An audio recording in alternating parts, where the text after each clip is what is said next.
राधे राधे।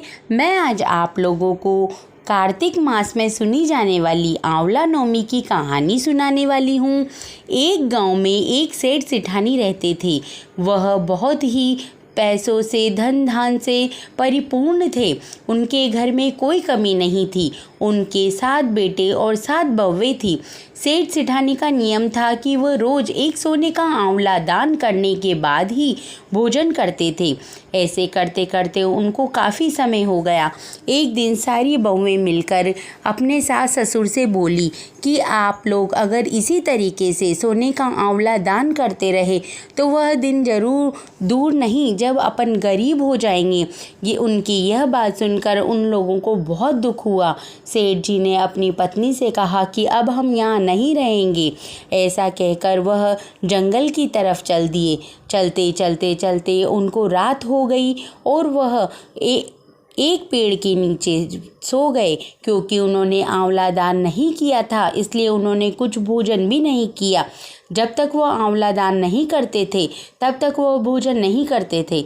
जैसे ही सुबह उनकी आँख खुली तो उन्होंने देखा कि जिस पेड़ के नीचे वह सो रहे हैं वहाँ पर आंवले का पेड़ है और उस पर सोने के आंवले लगे हुए हैं।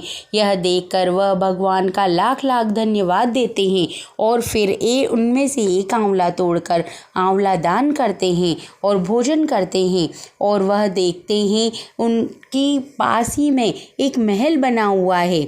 तो अब वो बड़े ठाट बाट से महल में रहने लग जाते हैं। सेठ जी का भी कारोबार बहुत अच्छा चलने लग जाता है।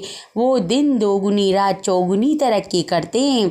थोड़े ही समय बाद उधर बेटे बहू कंगाल हो जाते हैं। उनके पास कुछ नहीं रहता।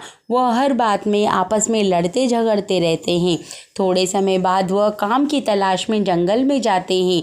जंगल में जाने के बाद उनको बहुत बड़ा घर दिखाई देता है। तो जैसे ही वह काम मांगने के लिए जाते हैं तो अंदर देखते हैं कि उनके माता पिता बैठे रहते हैं।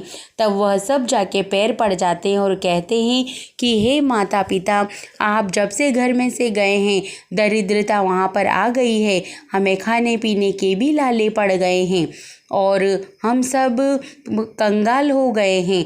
ऐसा कहकर वह अपने माँ बाप के पैर पकड़ के रोने लग जाते हैं। तब सेठ सेठानी उनको उठाते हैं और उनको अपने पास रखते हैं। तो इसी प्रकार सेठ सेठानी नियम से आंवला दान करते थे।